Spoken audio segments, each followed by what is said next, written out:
Olá, muito boa tarde para você. Chegamos, seja bem-vinda, seja muito bem-vindo. Está no ar o Pauta Aberta desta quarta, 26 de abril de 2023.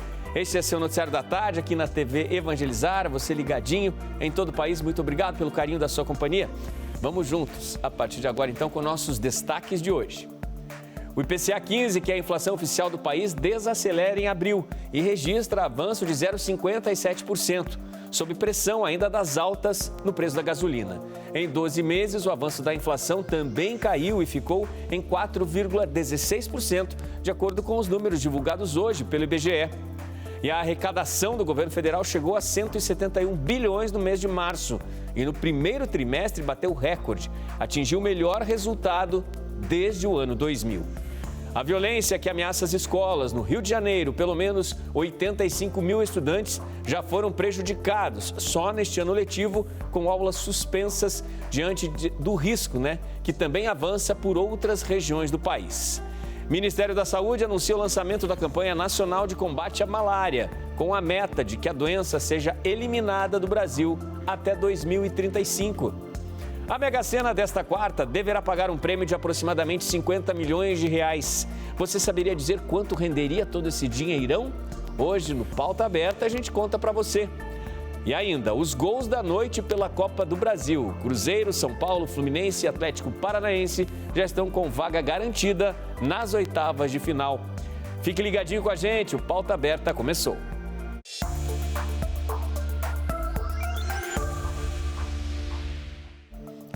A prévia da inflação registra alta de 0,57% no mês de abril. No acumulado em 12 meses, o IPCA desacelerou para 4,16%. Os números vêm abaixo do esperado pelo mercado financeiro. Esta é a primeira vez que o índice fica abaixo de 5% desde fevereiro de 2021. Os números foram divulgados pelo IBGE. O Índice Nacional de Preços ao Consumidor Amplo, IPCA 15, desacelerou na comparação com março. Com os resultados, o IPCA 15 acumulou 4,16% na janela de 12 meses. É a primeira vez em que o indicador fica abaixo de 5% desde fevereiro de 2021. A expectativa de economistas é de uma retomada da inflação no segundo semestre. Segundo o Boletim Focus desta semana, a estimativa de inflação em 2023 está em 6,04%, acima do teto da meta. Todos os 9 grupos pesquisados pelo IBGE tiveram alta no mês, com maior variação vindo do grupo dos transportes. O resultado ainda é consequência do aumento nos preços da gasolina, depois da reoneração dos impostos federais em cima do combustível que vem desde março. Em abril, a alta da gasolina foi de 3,47%, o que mostra desaceleração na comparação com o mês de março, em que o aumento do combustível foi de 5,76%. O grupo combustíveis subiu 2,84% em abril, porque contou com quedas do diesel, que continua com a desoneração federal vigente, e do gás veicular. Susto maior no preço das passagens aéreas, com alta de 11,96% em abril. Segundo o IBGE, a desaceleração do índice neste mês está ligada à redução dos preços de 3 grupos: alimentação e bebidas, comunicação e habitação. Alta registrada no grupo de saúde e cuidados pessoais, que teve pressão dos produtos farmacêuticos após a autorização do reajuste de 5,60% no preço dos medicamentos desde 31 de março. Falando agora sobre a arrecadação do governo federal, no mês de março, ela chegou a 171 bilhões de reais. E no trimestre, o primeiro do ano, bateu recorde. Foi um dos melhores dos últimos 20 anos. De acordo com a Receita Federal, o valor arrecadado no mês de março de 2023 é 0,42% menor que o registrado no mesmo período do ano passado, com o desconto da inflação. Entre janeiro e março deste ano, a arrecadação soma 581 bilhões de reais e o trimestre obteve o melhor resultado de arrecadações desde o ano de 2000. Ao comparar com o mesmo período do ano passado, a alta foi de 0,72%.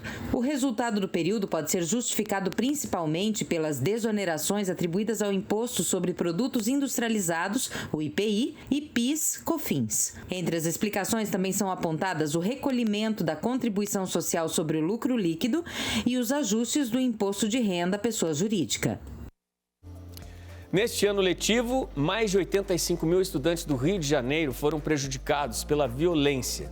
Por esse motivo, as aulas são suspensas, muitas vezes para garantir a segurança das crianças e dos professores.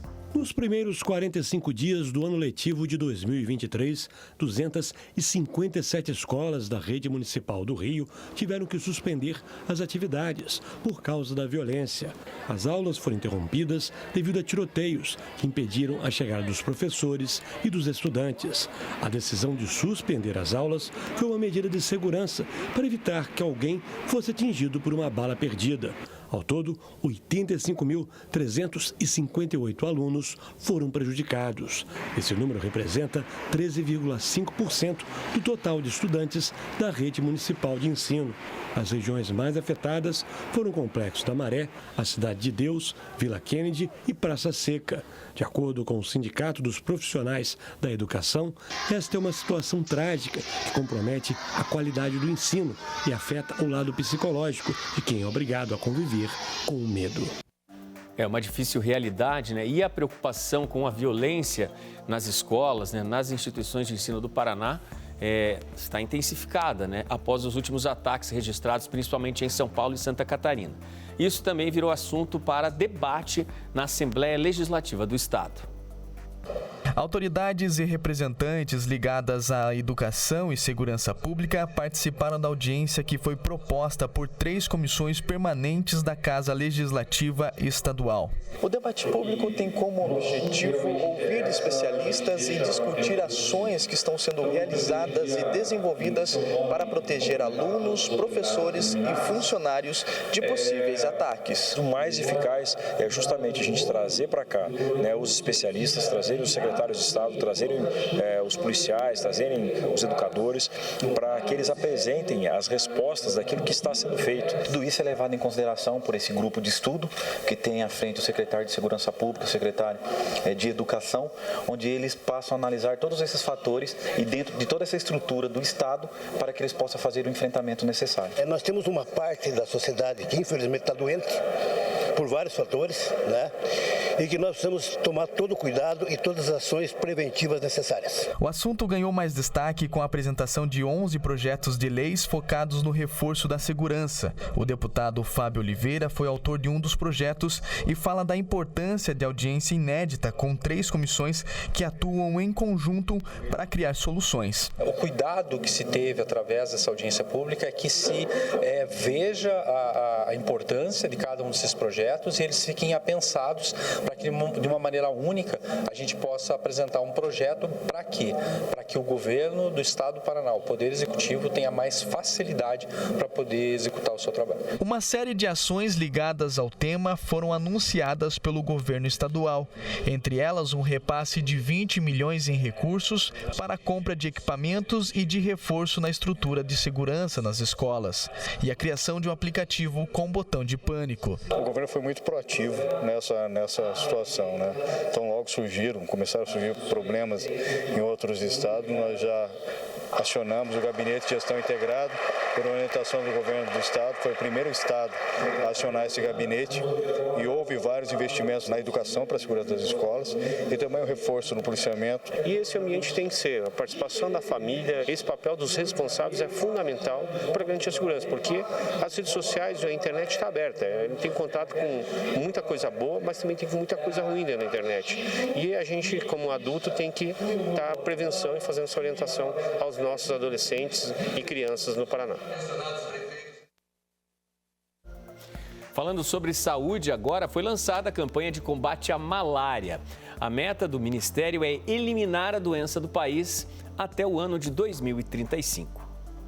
9% dos casos de malária ocorrem na região amazônica, em localidades mais vulneráveis. Segundo a OMS, a malária tem um impacto na saúde e na vida das pessoas, por deixar sequelas. Um pai de família, uma mãe que está com malária, ela não consegue trabalhar, não consegue trazer o sustento para os seus filhos. O Ministério da Saúde decidiu encarar o desafio de combater a doença até que ela seja extinta. Como primeiro passo, lançou uma campanha de alerta. Por meio de TVs, rádios e internet, moradores do norte do país vão ser informados informados que a malária mata, mas tem tratamento e pode ser evitada. Os principais sintomas da malária são calafrios, febre alta, dores de cabeça e taquicardia. Ela é transmitida pela fêmea de um mosquito infectado por um protozoário. A prevenção é semelhante à da dengue: não deixar água parada, usar mosquiteiros, repelentes, telas nas janelas e usar mangas compridas. No ano passado, segundo o Ministério da Saúde, foram registrados 129 mil casos de malária no país, uma redução de 8,1% em relação a 2021. O governo federal quer agora reforçar o compromisso de reduzir até 2025 o número de casos para menos de 68 mil. Até 2030, zerar as mortes causadas pela doença e até 2035, eliminar a malária do território brasileiro. Envolve não apenas a política contínua, mas a capacidade de resposta rápida nos momentos de surto, de elevação de casos de forma focal, mas também da redução importante da malária vivax, que marca a história do nosso país há séculos. O Ministério da Saúde já distribuiu mais de 171 mil testes para diagnóstico em todo o país, inclusive para distritos indígenas. Outros 300 mil testes serão entregues ao longo do ano. Para que nós possamos, sim, chegar a esse importante marco para o nosso país, que será a eliminação da malária e de outras doenças de determinação social. A cidade de Toledo, no oeste do Paraná, concentra hoje todos os elos da cadeia de proteína animal e tem também protagonismo na produção agropecuária brasileira. Em 2022, pelo 9º ano seguido, a cidade foi a maior produtora de alimentos do estado. Esta é Toledo, cidade com pouco mais de 160 mil habitantes no oeste paranaense. Gigante quando se fala em agronegócio. Pode acreditar. Nós temos um território de 1.200 quilômetros quadrados, baseado no seu setor rural em pequenas propriedades, onde lá se produz muita ave, muito suíno, muito peixe e uma bacia leiteira robusta. Além de termos também terras agricultáveis que produzem milho e soja. Nós temos uma cadeia completa, poderíamos dizer assim. Produzimos o milho e o soja, transformamos em ração, fizemos a proteína, temos as indústrias que transformam, todo o aparato de transporte e o mercado nacional e internacional aqui produzindo. Os números não deixam mentir. A produção anual de suínos movimenta 1 bilhão e 700 milhões de reais. A de leite, 130 milhões. A produção de aves, 1 bilhão e 200 milhões de reais. A de peixes, 81 milhões. E a produção de grãos movimenta 836 milhões de reais por ano. A cidade é a maior produtora de alimentos de todo o estado. O Paraná é hoje uma referência e já se consolidou como o maior produtor de proteína animal do país, respondendo por mais de 20% de toda a produção nacional. Produzir e cada dia mais de maneira sustentável e inovadora. A resposta foi discutida por especialistas durante o Inova Meet, um evento voltado para novas tecnologias na produção de proteína animal. O produtor rural brasileiro é quem mais preserva o meio ambiente no mundo. É um produtor que mais preserva, a gente tem uma preservação muito maior no campo do que na cidade. E é isso que a gente está aqui discutindo. O Inova Meet serve para isso. Qual o caminho que a gente vai seguir? Quais são os números do Inova Meet aqui na cidade de Toledo? Bom, o Inova Meet é interessante porque ele tem uma parte técnica, a gente não tem comercialização como algumas outras feiras, mas ele ainda tem uma movimentação expressiva. Aqui em Toledo ele movimenta em torno de 3 milhões de reais, a gente tem aí em torno de mais de 2 mil inscritos que vieram aqui se qualificar. Então, o nosso ganho financeiro vai ser ao longo do tempo com essa qualificação de produtores, de técnicos, de estudantes, para entender melhor como é que a gente vai produzir. A indústria de produção de proteína animal é uma indústria de transformação. Nós buscamos nutrientes vegetais e transformamos isso em nutrientes de origem animal. E nesse processo nós temos, obviamente, geração de alguns dejetos, a emissão de gases, mesmo de efeito estufa, em função dessas atividades que precisam ser geridas de uma maneira eficiente. E também nós necessitamos do meio ambiente provendo condições para que a gente consiga produzir, como é o caso da água. No próximo bloco, mais de 1 milhão de pessoas tiveram o benefício do Bolsa Família bloqueado. A ação é para verificar se há alguma irregularidade nos cadastros. E ainda a gente conta para você quem são os 4 primeiros classificados para as oitavas de final da Copa do Brasil. Fique ligadinho, intervalo rápido, a gente volta já.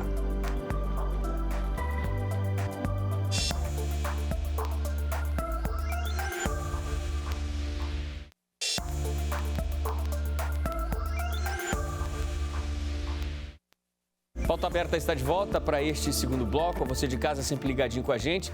Muito obrigado pela sua companhia. Vamos a Brasília agora. Por 238 votos favoráveis, 192 contrários, o plenário Ulisses Guimarães aprovou, na última terça-feira, o regime de urgência à tramitação do projeto de lei 2630 de 2020, que cria a Lei Brasileira de Liberdade, Responsabilidade e Transparência na Internet. Por acordo de lideranças, a análise do mérito da proposta das fake news ficou para a semana que vem.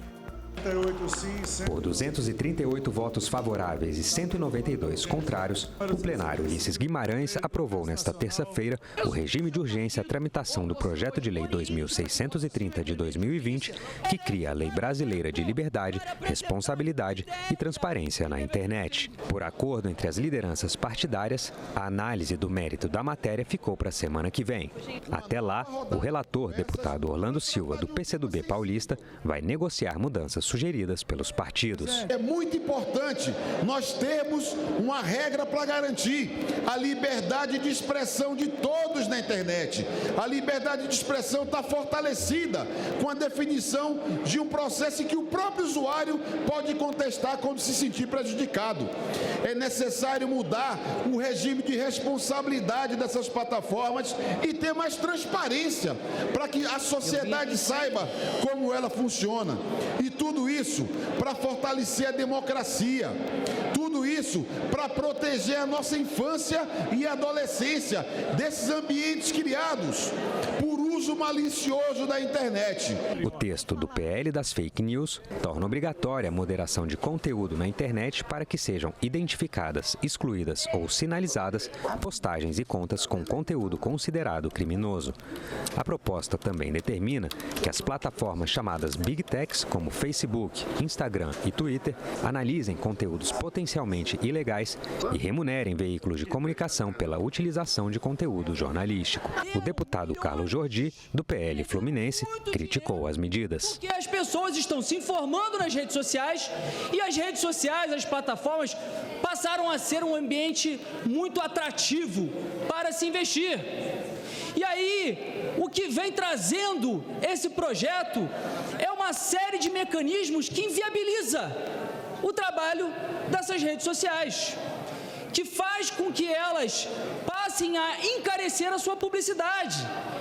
E mais, tem dispositivos que fazem com que as redes sociais tenham que transferir recursos, tenham que fazer uma remuneração para os órgãos tradicionais se replicarem o seu conteúdo. O deputado Pastor Henrique Vieira, do PSOL do Rio de Janeiro, rebateu a acusação de que o PL das fake news vise a censura. Debater a regulação da internet não tem a ver com censura, tem a ver, inclusive, com o combate à política do ódio, à fake news, ao extremismo e grupos violentos que se organizam através da internet. São muitas frentes para a gente defender a democracia, enfrentar a política do ódio, reduzir a desigualdade e construir um país de justiça e de solidariedade. Não é PL da censura. Tem medo quem se utiliza da internet para praticar crime e incitar a violência.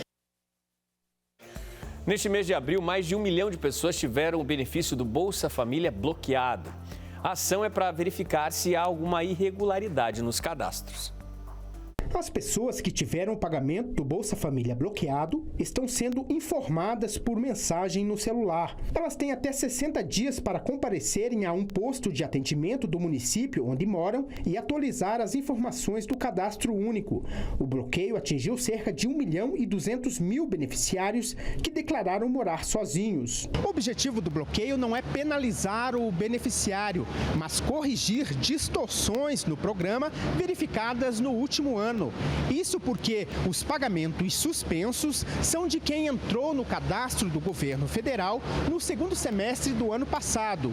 Caso a pessoa cumpra os requisitos do Bolsa Família e comprove que mora sozinha, o benefício volta a ser pago. Para corrigir os erros e incluir famílias que realmente precisam, o governo federal criou um emergencial de busca ativa que transferiu quase 200 milhões de reais a estados e municípios. O programa forma entrevistadores em todo o Brasil para visitar a casa de pessoas em situação de vulnerabilidade e fazer a atualização de documentos e a inclusão de novas famílias. É muito importante que as pessoas que mais precisam, as pessoas mais vulneráveis e suas famílias estejam no cadastro único com os dados bem corretos para que os governos estadual, municipal e federal saibam exatamente quais as necessidades de cada família vulnerável do Brasil. Por meio de embarcações pelos rios da Amazônia ou carros em outras regiões do país, os entrevistadores visitam comunidades indígenas, ribeirinhos e casas em bairros carentes nas cidades. A Silveira recebeu a visita da Laísa em Boa Vista e deixou o cadastro em dia. Não tem como eu deixar as crianças só, né? Aí fica melhor e não tem transporte. Fazer essa ponte, né, entre o governo federal, a prefeitura e as famílias, porque a gente consegue dar uma resposta efetiva para o governo e assistir essas famílias ao mesmo tempo.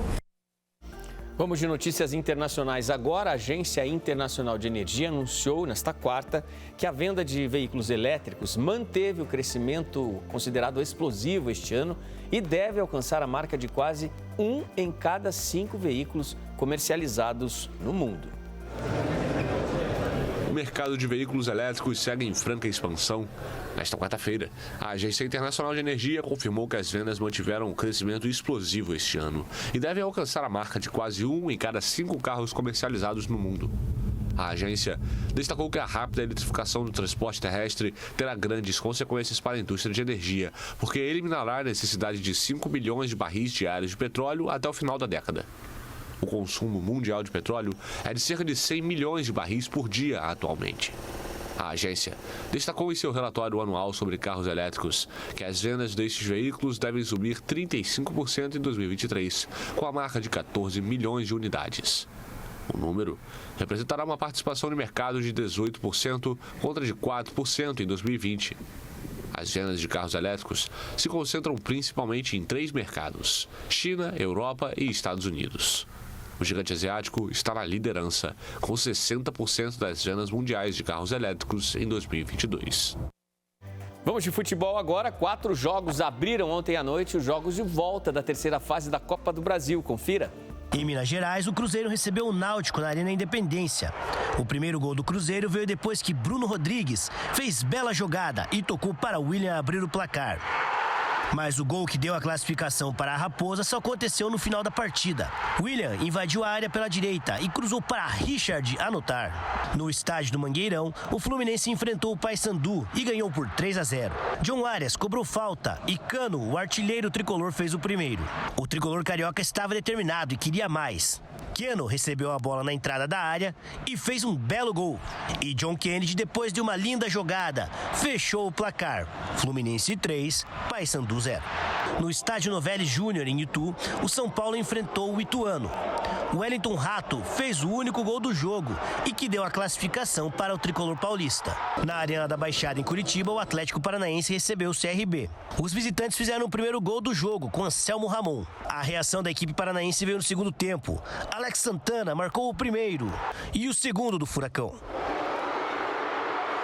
Como a partida de ida em Maceió terminou 1-0 para o CRB, a decisão foi para os pênaltis. Nas cobranças, o CRB começou batendo primeiro, com Diego Silva, que parou em Bento. Na sequência, Fernandinho fez para o Atlético. Anselmo Ramon chutou no travessão. Davi Terans fez o segundo da equipe da casa. João Paulo acertou a terceira cobrança do CRB. Pablo fez Furacão 3-1. Matheus Ribeiro acertou a última cobrança do CRB. E Vitor Bueno bateu o pênalti que deu a classificação para o Atlético às oitavas de final da Copa do Brasil de 2023. E mais 8 jogos essa noite dão continuidade aí, né, aos jogos de volta da terceira fase da Copa do Brasil. Às 7 da noite, na Vila Belmiro, o Santos recebe o Botafogo de Ribeirão Preto, já com boa vantagem, porque venceu por 2-0 o primeiro jogo. Também às 7, na Ilha do Retiro, em Recife, o Sport pega o Coritiba. Na primeira partida, 3-3 no Couto Pereira. No Mangueirão, em Belém do Pará, o Águia de Marabá terá jogo duro contra o Fortaleza às 7h30 da noite. Difícil virar este placar. No primeiro jogo deu Fortaleza, 6-1. No mesmo horário, em Pelotas, tem Brasil de Pelotas e Atlético Mineiro. O Galo está em vantagem, porque venceu 2-1 no jogo de ida. Às 8 horas tem Tombense e Palmeiras, jogo marcado para o Parque do Sabiá, em Uberlândia. No primeiro jogo, 4-2 Palmeiras. Às 9h30 da noite, América Mineiro e Nova Iguaçu jogam no Estádio Independência, em Belo Horizonte. O América está em vantagem, porque venceu por 2-1 a primeira partida.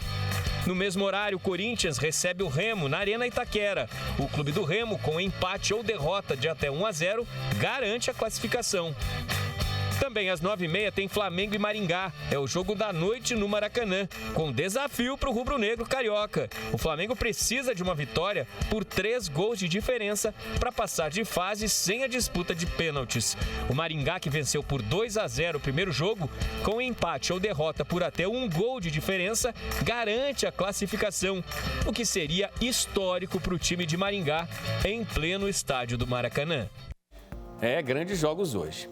Nosso assunto agora é a Mega Sena, que corre essa noite, que poderá pagar um prêmio de 50 milhões de reais. O que você faria se ganhasse uma bolada assim?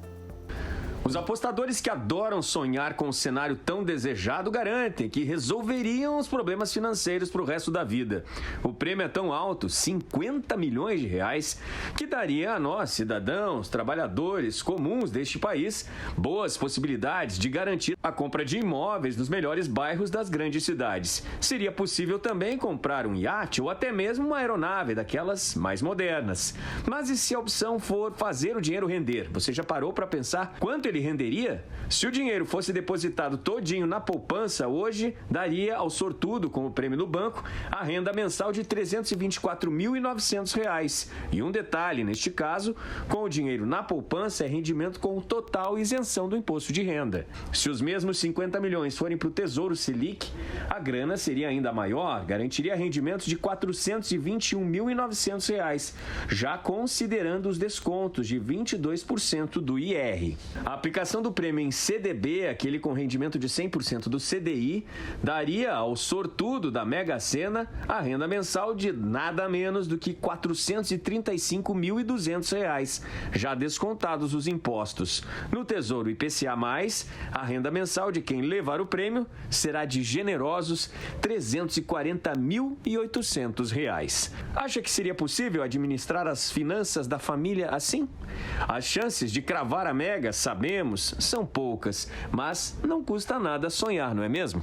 No caso de um acerto, vai ser bom comemorar, com moderação. Nunca se esqueça disso.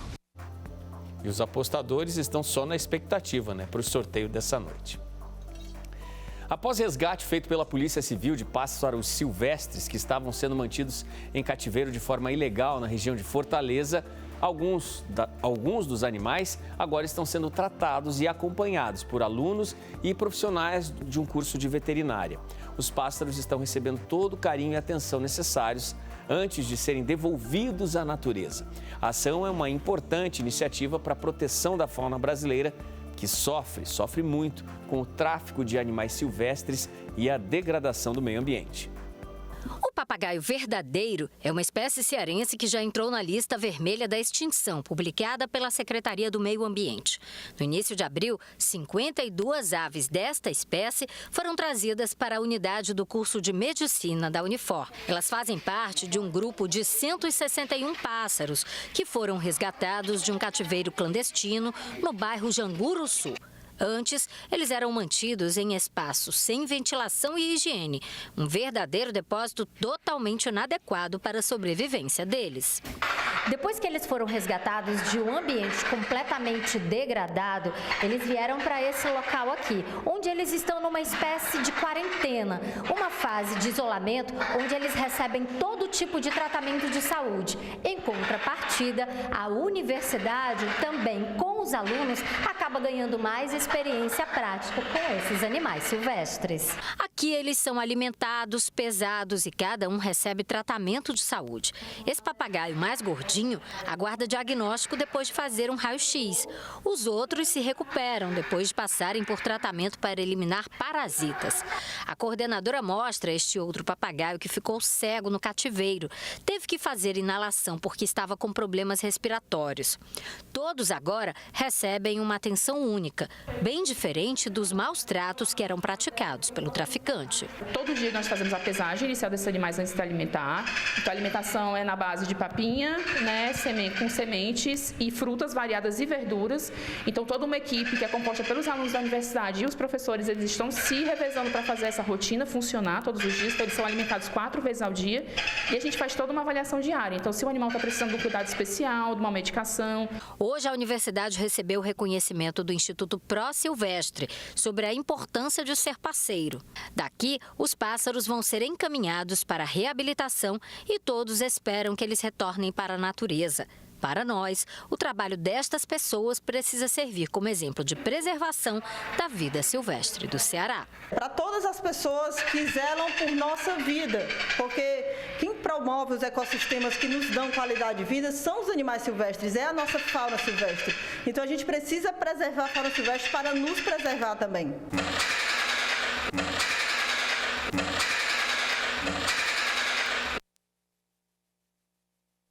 É importante iniciativa, do pessoal de veterinária lá no Ceará, que preserva, é preocupado em preservar aí todo o meio ambiente da região e a fauna, que habita aquela região do Nordeste. E o Pauta Aberta, depois dessa bonita reportagem, fica por aqui. A você de casa, obrigado pela companhia. Temos novo encontro marcado para amanhã à tarde aqui na TV Evangelizar, no Pauta Aberta. E eu vou estar esperando você.